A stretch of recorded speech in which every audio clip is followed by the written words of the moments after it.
പ്രിയമുള്ള മുത്തുമുഅ്മിനീങ്ങളെ, അത്ഭുതങ്ങൾ നിറഞ്ഞ പരിശുദ്ധമായ റജബ് മാസത്തിനെ പ്രതീക്ഷിച്ചു കൊണ്ടിരിക്കുകയാണ് നമ്മയൊക്കെ. ഇന്നത്തെ രാത്രി മാസം കാണുകയാണെങ്കിൽ ഇന്ന് റജബ് 1-ാം രാവാണ്. ഇനി ഇവിടുന്ന് അങ്ങോട്ടുള്ള ദിവസങ്ങളിൽ നമ്മൾക്ക് ഒരുപാട് സൽക്രമങ്ങൾ ചെയ്യേണ്ടതുണ്ട്. അതുകൊണ്ട് ഇന്നത്തെ ദിവസം മുതൽ 3 ശീലങ്ങൾ നമ്മളെ ജീവിതത്തിൽ നമ്മൾക്ക് പതിവാക്കാം. ഒന്നാമത്തെ ശീലം, പിശാചിൽ നിന്ന് രക്ഷപ്പെടാനുള്ള ഒരു മന്ത്രം എല്ലാ ദിവസവും ചൊല്ലുക എന്നുള്ളതാണ്. കാരണം ഇനിയുള്ള ദിവസങ്ങളിൽ നമ്മൾക്ക് നോമ്പനുഷ്ഠിക്കണം, ഖുർആൻ ഓതണം, ധാരാളം ദിക്റുകൾ ചൊല്ലണം, ധാരാളം അള്ളാഹുവിനോട് ദുആ ചെയ്യണം. ഈ സമയങ്ങളിൽ പിശാച് നമ്മളെ പേപ്പിക്കാൻ പാടില്ല. പിശാചിൽ നിന്ന് നമ്മൾക്ക് രക്ഷ വേണം. അതിനുള്ള ഒരു മന്ത്രം ഇനിയുള്ള ദിവസങ്ങളിൽ നമ്മൾക്ക് പതിവാക്കാം. രണ്ടാമത്തെ ശീലം, നമ്മളുള്ള വലത് കൈ നെഞ്ചിന്റെ മുകളിൽ വെച്ചുകൊണ്ട് അസ്മാഉൽ ഹുസ്നയിലെ അത്ഭുതകരമായ ഒരു ഇസ്മ ഏതെങ്കിലും ഒരു ഫർള് നിസ്കാരങ്ങൾക്ക് ശേഷം 71 പ്രാവശ്യം നമ്മൾക്ക് പതിവാക്കാം. അങ്ങനെ ജീവിതത്തിൽ പതിവാക്കി കഴിഞ്ഞാൽ വമ്പൻ നേട്ടങ്ങളാണ് നമ്മളെ ജീവിതത്തിൽ ഉണ്ടാകുക. നമ്മൾ ആഗ്രഹിക്കുന്ന എന്ത് കാര്യവും അല്ലാഹു സുബ്ഹാനഹു വ തആല നൽകുകയാണ്. ഏതാണ് ആ ഇസ്മ എന്നും നമ്മൾക്ക് പഠിക്കാം. മൂന്നാമത്തെ കാര്യം, നമ്മളെ ജീവിതത്തിൽ വലിയ നേട്ടങ്ങൾ ഉണ്ടാകാൻ, സാമ്പത്തികമായ അഭിവൃദ്ധി ഉണ്ടാകാൻ, അള്ളാഹുവിന്റെ റഹ്മത്തും അള്ളാഹുവിന്റെ ബറക്കത്തും നമ്മളെ ജീവിതത്തിലേക്ക് വന്നു ചേരാൻ, ജോലിയിൽ ബറക്കത്തുണ്ടാവാൻ, ജീവിതത്തിൽ വലിയ സന്തോഷം ലഭിക്കാൻ ഒരു പ്രാർത്ഥന ഇനിയുള്ള ദിവസങ്ങൾ നമ്മൾക്ക് പതിവാക്കാം. ആ പ്രാർത്ഥന ഏതാണെന്ന് നമ്മൾക്ക് പഠിക്കാം. അള്ളാഹു തൗഫീക്ക് നൽകട്ടെ. അസ്സലാമു അലൈക്കും വറഹ്മത്തുള്ളാഹി വബറകാതുഹു. അൽഹംദുലില്ലാഹി റബ്ബിൽ ആലമീൻ വൽ ആഖിബത്തു ലിൽ മുത്തഖീൻ. അസ്സലാത്തു വസ്സലാമു അലൈക യാ റസൂലല്ലാഹ്. അസ്സലാത്തു വസ്സലാമു അലൈക യാ ഹബീബല്ലാഹ്. ദാറുൽ മുബീൻ മജ്ലിസ് കാണുന്ന പ്രിയമുള്ള മുത്തുമുഅ്മിനീങ്ങളെ, നിങ്ങളെ എല്ലാവരെയും നമ്മളെ മജ്ലിസിലേക്ക് ഹൃദ്യമായി സ്വാഗതം ചെയ്യുകയാണ്. അല്ലാഹു സുബ്ഹാനഹു വ തആല നമ്മളെ മുറാദുകൾ ഹാസിലാക്കി തരട്ടെ, നമ്മളെ കഷ്ടപ്പാടുകൾ അകറ്റി തരട്ടെ. ധാരാളം ആളുകൾ ഒരുപാട് പ്രയാസങ്ങളും വിഷമങ്ങളും പറഞ്ഞ് ദുആ കൊണ്ട് വസിയത്ത് ചെയ്തിട്ടുണ്ട്. റഹ്മാനും റഹീമുമായ അല്ലാഹ് എല്ലാവരുടെ പ്രശ്നങ്ങളും നീ പരിഹരിക്കണേ, എല്ലാവർക്കും സമാധാനം നൽകണേ അല്ലാഹ്, എല്ലാവർക്കും സന്തോഷം നൽകണേ റഹ്മാനെ. ഇൻഷാ അല്ലാഹ് എല്ലാ ദിവസവും രാവിലെ 6 മണിക്ക് നമ്മളെ ചാനലിൽ വിശാലമായ ദിക്ർ ദുആ മജ്ലിസ് അപ്ലോഡ് ചെയ്യും. കഴിയുന്ന ആളുകളൊക്കെ ആ മജ്ലിസിൽ പങ്കെടുക്കണം, പുണ്യം നേടണം. ഒരുപാട് ആളുകൾക്ക് ആ മജ്ലിസ് കൊണ്ട് ഉപകാരം ലഭിക്കുന്നു, സന്തോഷം ലഭിക്കുന്നു, ടെൻഷൻ മാറുന്നു. നിങ്ങളും അതിൽ പങ്കെടുക്കുക, ജീവിതത്തിൽ ഉപയോഗപ്പെടുത്തുക.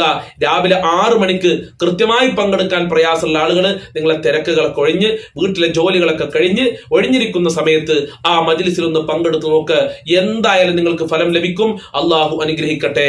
പ്രിയമുള്ള മുത്തുമുഅ്മിനീങ്ങളെ, അത്ഭുതങ്ങൾ നിറഞ്ഞ പരിശുദ്ധമായ റജബ് മാസത്തിനെ നാം എല്ലാവരും പ്രതീക്ഷിച്ചു കൊണ്ടിരിക്കുകയാണ്. ഇന്നത്തെ രാത്രി മാസം കാണുകയാണെങ്കിൽ ഇന്ന് പരിശുദ്ധമായ റജബ് മാസത്തിന്റെ 1-ാമത്തെ രാവായി പരിഗണിക്കപ്പെടും. അതുകൊണ്ട് എന്റെ പ്രിയമുള്ളവരെ, ഇനിയുള്ള ദിവസങ്ങളിൽ 3 ശീലങ്ങൾ നമ്മളെ ജീവിതത്തിൽ നമ്മൾക്ക് പതിവാക്കാം. ആ 3 ശീലങ്ങളാണ് ഇന്നത്തെ ക്ലാസ്സിലൂടെ നമ്മൾ പഠിക്കാൻ പോകുന്നത്. ആദ്യം മുതൽ അവസാനം വരെ കേൾക്കുക, ജീവിതത്തിൽ പകർത്തുക. അള്ളാഹു അനുഗ്രഹിക്കട്ടെ. 1-ാമത്തെ ശീലം, പിശാചിൽ നിന്ന് കാവല് ചോദിക്കാനുള്ള ഒരു മന്ത്രം നമ്മളെ ജീവിതത്തിൽ പതിവാക്കുക എന്നുള്ളതാണ്. ഇനിയുള്ള ദിവസങ്ങളിലൊക്കെ പിശാച് നമ്മളെ പേപ്പിക്കാൻ നിൽക്കും. കാരണം പരിശുദ്ധമായ റജബ് മാസം എത്തിക്കഴിഞ്ഞാൽ ഒരുപാട് സഹോദരി സഹോദരന്മാർ, ഉപ്പമാര്, ഉമ്മമാര് നോമ്പനുഷ്ഠിക്കാൻ തുടങ്ങും. അത് പിശാചിന് ഇഷ്ടപ്പെടൂല. അപ്പൊ പിശാച് പേപ്പിക്കും. അതുപോലെ തന്നെ റജബ് മാസത്തില് നമ്മൾ ഒരുപാട് സൽക്കർമ്മങ്ങൾ ചെയ്യുന്നുണ്ട്. ദാനധർമ്മങ്ങൾ ചെയ്യും, സ്വതക്കകൾ ചെയ്യും, അതുപോലെ പരിശുദ്ധ ഖുർആനോതും, ദിക്റുകൾ ചൊല്ലും, മറ്റുള്ള എല്ലാ അമലുകളും നമ്മൾ ചെയ്യും. ഇത് പിശാചിന് ഇഷ്ടമില്ല. അപ്പൊ എങ്ങനെയൊക്കെ നമ്മളെ പേപ്പിക്കാൻ പറ്റുമോ അങ്ങനെയൊക്കെ പിശാച് നമ്മളെ പേപ്പിച്ചുകൊണ്ടിരിക്കും. അതുകൊണ്ട് ഇനിയുള്ള ദിവസങ്ങളിൽ ഒരു ദിക്ർ, ഒരു മന്ത്രം ഇൻഷാ അല്ലാഹ് നമ്മളെല്ലാവരും പതിവാക്കുക. ആ ദിക്ർ ഞാൻ സ്ക്രീനിൽ കൊടുക്കുകയാണ്. എല്ലാവരും ശരിക്ക് ശ്രദ്ധിക്കുക, എഴുതിയെടുക്കുക, സ്ക്രീൻഷോട്ട് എടുക്കുക. അള്ളാഹു അനുഗ്രഹിക്കട്ടെ. ഏതാണ് ആ ദിക്ർ?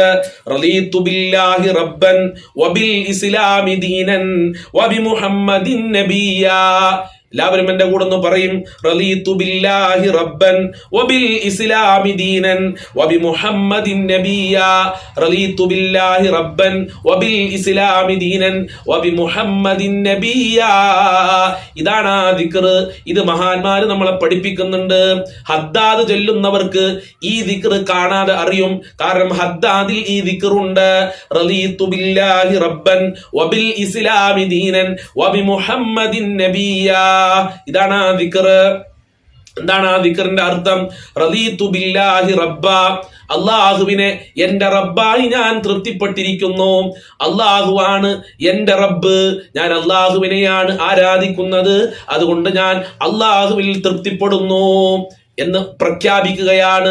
വബിൽ ഇസ്ലാമി ദീന, എന്റെ ദീന് ഇസ്ലാമായി ഞാൻ തൃപ്തിപ്പെട്ടിരിക്കുന്നു, ഞാൻ മുസ്ലിമാണ് എന്ന് അള്ളാഹുവിന്റെ മുമ്പിൽ സമ്മതിക്കുകയാണ്. ഒരു പിശാചിനും എന്നെ പഴപ്പിക്കാൻ കഴിയൂല. വബി മുഹമ്മദിൻ നബിയ, എന്റെ പ്രവാചകൻ എന്റെ റസൂൽ മുഹമ്മദ് നബിയാണ്, ഞാൻ അതിൽ തൃപ്തി അടഞ്ഞിരിക്കുന്നു. ഇതാണ് അതിന്റെ അർത്ഥം. ഇത് നമ്മൾ ആത്മാർത്ഥമായി ചൊല്ലിക്കഴിഞ്ഞാൽ ഒരു പിശാചിനെ നിസ്കരിക്കുമ്പോൾ നമ്മളെ പഴപ്പിക്കാൻ കഴിയൂല. ഒരുപാട് സഹോദരിമാർ ചോദിക്കുന്നു, നിസ്കരിക്കാൻ കഴിയുന്നില്ല, ഉറക്കം വരികയാണ്. ഖുർആൻ ഓതാൻ കഴിയുന്നില്ല, ഉറക്കം വരികയാണ്. അപ്പൊ റജബ് മാസം എത്തിക്കഴിഞ്ഞാലോ നിസ്കരിക്കണ്ടേ, ഖുർആൻ ഓതണ്ടേ, മറ്റുള്ള സൽക്കർമ്മങ്ങൾ ചെയ്യണ്ടേ? അപ്പൊ പിശാചിന് ഒരിക്കലും നമ്മളെ പഴപ്പിക്കാൻ കഴിയൂല. ഈ ദിക്ർ ഇനിയുള്ള ദിവസങ്ങളിൽ നമ്മൾ ചൊല്ലിക്കഴിഞ്ഞാൽ ഇത് ഉഗ്ര ശക്തിയുള്ള മന്ത്രമാണെന്ന് മഹാന്മാര് പഠിപ്പിക്കുന്നുണ്ട്. ഒന്നുകൂടെ ഞാൻ പറയാം. റളീതു ബില്ലാഹി റബ്ബൻ വബിൽ ഇസ്ലാമി ദീന വബി മുഹമ്മദിൻ നബിയ. അല്ലാഹു ചൊല്ലാല ഭാഗ്യം നൽകട്ടെ. അല്ലാഹുവേ, ഈ ദിക്റിന്റെ ബറക്കത്ത് കൊണ്ട് പിശാചിൽ നിന്ന് രക്ഷ നൽകണേ അല്ലാ. ആരാധനകളിലെ പോരായ്മകൾ പരിഹരിക്കണേ റബ്ബേ. സിഹറിനെ തൊട്ട് കാക്കണേ അല്ലാ, കണ്ണേറിനെ തൊട്ട് കാക്കണേ റബ്ബേ. ഒരുപാട് ആളുകൾ പറയുന്ന ഒരു വിഷമാണ് സിഹർ, കണ്ണേറ്. അതൊക്കെ മാറാൻ ഈ ദിക്ർ പതിവാക്കുക. റളീതു ബില്ലാഹി റബ്ബൻ വബിൽ ഇസ്ലാമി ദീന വബി മുഹമ്മദിൻ നബിയ. ഈ വബി മുഹമ്മദിൻ സല്ലല്ലാഹു അലൈഹി വസല്ലം നബിയ എന്നും പറയാവുന്നതാണ്. അവിടെ മുഹമ്മദിൻ എന്ന് കഴിഞ്ഞിട്ട് സല്ലല്ലാഹു അലൈഹി വസല്ലം എന്ന് ചേർത്ത് കൊടുക്കാവുന്നതാണ്. മഹാന്മാര് പഠിപ്പിച്ച ശൈലിയാണ് ഞാൻ നിങ്ങളെ ഓർമ്മപ്പെടുത്തിയത്. റളീതു ബില്ലാഹി റബ്ബൻ വബിൽ ഇസ്ലാമി ദീനൻ വബി മുഹമ്മദിൻ നബിയ. അല്ലാഹു ചൊല്ലാല ഭാഗ്യം നൽകട്ടെ. ഇനി രണ്ടാമത്, നമ്മളെ ജീവിതത്തിൽ ഇനിയുള്ള ദിവസങ്ങളിൽ നാം ചെയ്യേണ്ടത് ഏതെങ്കിലും ഒരു ഫർള് നിസ്കാരങ്ങൾക്ക് ശേഷം, അത് സുബ്ഹി ആവാം, അസറാവാം, മഗ്രിബി ആവാം, ളുഹ്റാവാം, ഏതുമാവാം, ഏതെങ്കിലും 5 വക്ത് ഫർള് നിസ്കാരങ്ങൾക്ക് ശേഷം നമ്മളെ വലത് കൈ ഉണ്ടല്ലോ, അത് നെഞ്ചിന്റെ മുകളിൽ വെക്കുക. അതിനുശേഷം ഒരു ഇസ്മ നമ്മൾ പറയണം. എത്ര പ്രാവശ്യമാ? 71 പ്രാവശ്യം. ഏതാണ് ആ ഇസ്മ? ശ്രദ്ധിച്ചോ. യാ വഹാബു യാ അല്ലാ. എന്താണ്? യാ വഹാബു യാ അല്ലാ. കൂടുതൽ ഔദാര്യം ചെയ്യുന്നവനായ അല്ലാ, കൂടുതൽ ദാനം ചെയ്യുന്നവനായ അല്ലാ. ഇതാണ് ആ ഇസ്മിന്റെ അർത്ഥം. എങ്ങനെ? യാ വഹാബു യാ അല്ലാ. നമ്മളെ വലത് കൈ നെഞ്ചിന്റെ മുകളിൽ വെക്കുക. ആത്മാർത്ഥതയോടുകൂടെ പറഞ്ഞാൽ ഒട്ടനവധി നേട്ടങ്ങളാണ് നമ്മളെ ജീവിതത്തിൽ ലഭിക്കുക. ഈ ദുനിയാവിലും ലഭിക്കും, ആഖിറത്തിലും ലഭിക്കുകയാണ്. ദുനിയാവിൽ മാത്രമല്ല, ആഖിറത്തിലും രക്ഷപ്പെടാൻ ഈ ഇസ്മ നമ്മൾക്ക് മതിയാകുന്നതാണ്. അപ്പൊ ഈ ഇസ്മ ചൊല്ലിക്കഴിഞ്ഞാൽ എന്തൊക്കെയാണ് നമുക്ക് ലഭിക്കുന്നത്? ആ നേട്ടങ്ങൾ എന്തൊക്കെയാണ്? നമ്മൾക്കൊന്ന് പരിശോധിച്ചു നോക്കാം. നമ്മളെ ആയുസ്സിൽ ബറക്കത്ത് ലഭിക്കും. ആയുസ്സിലാണ് ബർക്കത്ത് ലഭിക്കേണ്ടത്. ഒരു 100 വർഷം ഒരാൾ ജീവിക്കുകയാണെങ്കിൽ ആരോഗ്യത്തോടു കൂടെ ജീവിക്കണം. ചില ആളുകൾ കണ്ടിട്ടില്ലേ, കുറെ കാലം ജീവിക്കും, പക്ഷേ അവൻ കുറെ കാലം രോഗിയായി കിടപ്പിലായിരിക്കും. അങ്ങനെ ആയുസ് വർദ്ധിച്ചിട്ട് എന്താ കാര്യം? അതിന് ആയുസ്സിൽ ബർക്കത്തില്ലാത്തത് കൊണ്ടാണ് അങ്ങനെ സംഭവിക്കുന്നത്. ആയുസ്സിൽ ബർക്കത്തുണ്ടെങ്കിൽ ജീവിക്കുന്ന കാലത്തോളം അവനക്ക് നല്ല ആരോഗ്യം ഉണ്ടാവും, ഒരാളുടെയും സഹായം ഇല്ലാതെ ജീവിക്കാൻ കഴിയും. അതിനെ പറ്റിയ ഇസ്മാണ് യാ വഹാബു യാ അല്ലാ. ചൊല്ലണേ ഉമ്മമാരെ, ജീവിതത്തിൽ പകർത്തണേ സഹോദരിമാരെ, ഒഴിവാക്കി കളയല്ലേ, നവർ മൈൻഡായി എടുക്കല്ലേ. മാറാത്ത രോഗങ്ങളുണ്ട്, ആ രോഗങ്ങൾക്ക് അള്ളാഹു ശമനം നൽകും. അള്ളാഹുവിന്റെ ഔദാര്യം നമ്മളെ ആരോഗ്യത്തിൽ അള്ളാഹു നൽകുകയാണ്, രോഗങ്ങളിൽ നിന്ന് അള്ളാഹു ശിഫ നൽകുകയാണ്. യാ വഹാബു യാ അല്ലാ. അള്ളാഹു ചൊല്ലാല ഭാഗ്യം നൽകട്ടെ. അതുപോലെ സന്താനങ്ങളിലും സമ്പത്തിലും ബറക്കത്ത് ലഭിക്കും. ഒരുപാട് മക്കൾ ഉണ്ടായിട്ട് എന്താ കാര്യം? മക്കളിൽ ബറക്കത്ത് വേണ്ടേ? മക്കളിൽ ഐക്യം വേണ്ടേ? മക്കളെ കൊണ്ട് സന്തോഷം ലഭിക്കണ്ടേ? ആ സന്തോഷം ലഭിക്കാൻ യാ വഹാബു യാ അല്ലാ. അതുപോലെ സമ്പത്തിൽ ബർക്കത്ത് വേണം. 1 ലക്ഷം സാലറി ഉണ്ട്, ശമ്പളം ഉണ്ട് എന്ന് പറഞ്ഞിട്ട് എന്താ കാര്യം? അതിൽ ബർക്കത്ത് വേണ്ടേ? അതുകൊണ്ട് ഉപകാരം വേണ്ടേ? അതുകൊണ്ട് സമ്പത്തിലും ജോലിയിലൊക്കെ ബർക്കത്ത് ലഭിക്കാൻ, നമ്മൾക്ക് അല്ലാഹു തന്ന പൊന്നുമക്കളിൽ ബർക്കത്ത് ലഭിക്കാൻ യാ വഹാബു യാ അല്ലാ, യാ വഹാബു യാ അല്ലാ എന്ന് 5 വക്ത് നിസ്കാരങ്ങളുടെ ഏതെങ്കിലും ഒരു നിസ്കാരങ്ങൾക്ക് ശേഷം 71 പ്രാവശ്യം നെഞ്ഞത്ത് കൈവച്ച് പറഞ്ഞോ, ആത്മാർത്ഥതയോടുകൂടെ പറഞ്ഞോ, അല്ലാഹു സ്വീകരിക്കട്ടെ. തീർന്നിട്ടില്ല. ഉസ്താദുമാര് പറയുന്നത് അതുപോലെ തന്നെ ഈമാൻ സലാമത്തായി മരിക്കാൻ കഴിയും. ഈമാൻ സലാമത്തായി മരിക്കലാണല്ലോ ഏതൊരു മുസ്ലിമും ആഗ്രഹിക്കുന്നത്. മരിക്കുന്ന സമയത്ത് ലാ ഇലാഹ ഇല്ലല്ലാഹ് എന്ന് ഉച്ചരിച്ച് മരിക്കാൻ അള്ളാഹു ഭാഗ്യം നൽകുകയാണ്. അതാണ് വേണ്ടത്. ഈമാനോടെ മരിക്കണം. നമ്മളിപ്പോ മുസ്ലിമായി ജീവിക്കുന്നുണ്ടെങ്കിലും മരിക്കുന്ന സമയത്ത് ഈമാനില്ലാതെ മരിച്ചുപോയി കഴിഞ്ഞാൽ എന്തായിരിക്കും നമ്മളെ അവസ്ഥ? അപ്പൊ ഈ ഇസ്മ പതിവാക്കി കഴിഞ്ഞാൽ പ്രിയമുള്ളവരെ ഈമാനോടെ മരിക്കാൻ കഴിയും. യാ വഹാബു യാ അല്ലാഹ്. അതുപോലെ തന്നെ ഖലാഉൽ ഹാജത്തിന് പറ്റുന്ന ഇസ്മാണ്. ആവശ്യ പൂർത്തീകരണങ്ങൾ അള്ളാഹുവിനോട് ചോദിക്കുന്നതിന് മുമ്പ് ഈ ഇസ്മ ആത്മാർത്ഥമായി ചൊല്ലി അള്ളാഹുവിനോട് ചോദിച്ചാൽ ഖലാഉൽ ഹാജത്ത് നടക്കും. ആവശ്യങ്ങൾ അള്ളാഹു പൂർത്തീകരിച്ചു നൽകും. അതും പെട്ടെന്ന് തന്നെ അള്ളാഹു പൂർത്തീകരിച്ചു നൽകും. സുബ്ഹാനല്ലാഹ്. എത്രയോ പവർ ഉണ്ട് ഈ ഇസ്മിന്. ഒരുപാട് മഹാന്മാര് ഈ ഇസ്മിനെ കുറിച്ച് നമ്മളെ പഠിപ്പിക്കുന്നുണ്ട്. അള്ളാഹു തൗഫീഖ് നൽകട്ടെ.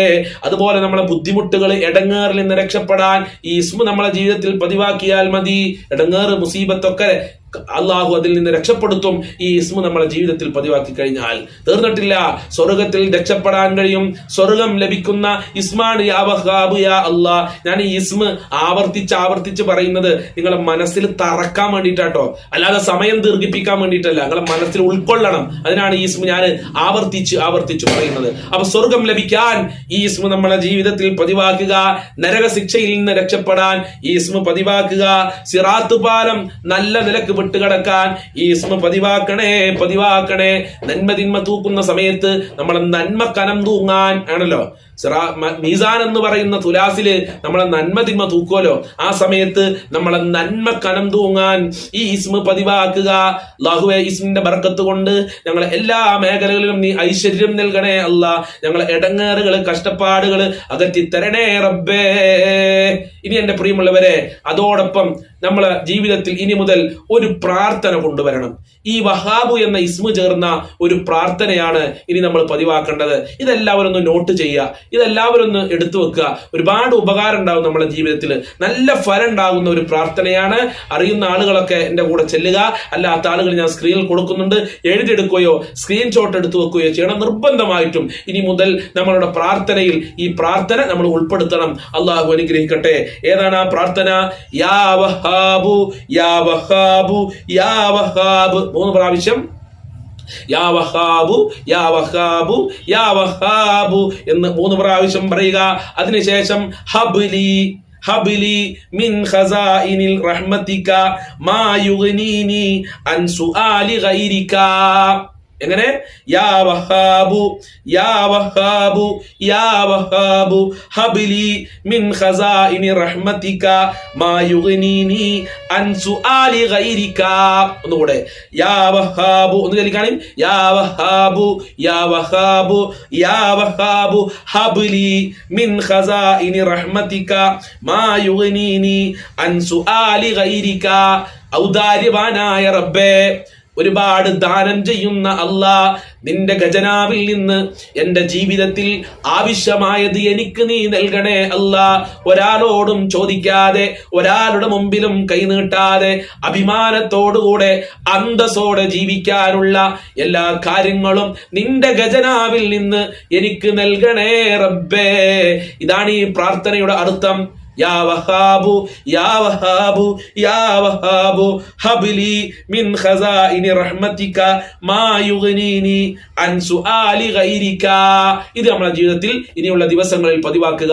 കാരണം ഇനിയുള്ള ദിവസങ്ങളൊക്കെ പ്രാർത്ഥനയ്ക്ക് ഇജാബത്ത് നൽകുന്ന ദിവസങ്ങളാണ്. അള്ളാഹു സ്വീകരിച്ചു കഴിഞ്ഞാൽ നമ്മൾ രക്ഷപ്പെട്ടു. പിന്നെ ഒരാളെ മുമ്പിലും കൈനീട്ടണ്ട, ഒരാളെ മുന്നിലും തല കുനിക്കണ്ട, ഒരാളെ മുന്നിലും ഒരു ആവശ്യം പറഞ്ഞു പോകേണ്ടതില്ല, കടം വാങ്ങേണ്ടി വരില്ല, ബാങ്കിൽ നിന്ന് ലോൺ എടുക്കേണ്ടി വരില്ല. അള്ളാഹു കാക്കട്ടെ. ഈ സന്ദേശം ഇന്ന് നമ്മൾ 3 കാര്യങ്ങൾ പഠിച്ചു. നിങ്ങളെ ഫാമിലി ഗ്രൂപ്പുകളിലേക്ക് മക്കൾക്ക്, നിങ്ങൾ ആരൊക്കെയുണ്ടോ അവർക്കൊക്കെ നിങ്ങൾ എത്തിച്ചു കൊടുക്കണം. നിങ്ങൾ സ്വന്തം കേട്ട് അമല ചെയ്യരുത്. നമ്മൾ എന്താണോ പഠിച്ചത് അത് മറ്റുള്ളവർക്ക് പറഞ്ഞു കൊടുക്കുക. അതിന് വലിയ പുണ്യമുണ്ട്, വലിയ ബറക്കത്തുണ്ട്. അവരെങ്ങാനും അത് ചൊല്ലി, നമുക്ക് ചൊല്ലാൻ സമയമല്ല, പക്ഷെ നമ്മൾ അവർക്ക് അയച്ചു കൊടുത്തു, അവരത് കേട്ട് ചൊല്ലിക്കഴിഞ്ഞാൽ അതുകൊണ്ട് നമ്മൾക്ക് രക്ഷപ്പെടാൻ കഴിയും. അള്ളാഹു അനുഗ്രഹിക്കട്ടെ. അസ്സലാമു അലൈക്കും വറഹ്മത്തുള്ളാഹി വബറകാതുഹു.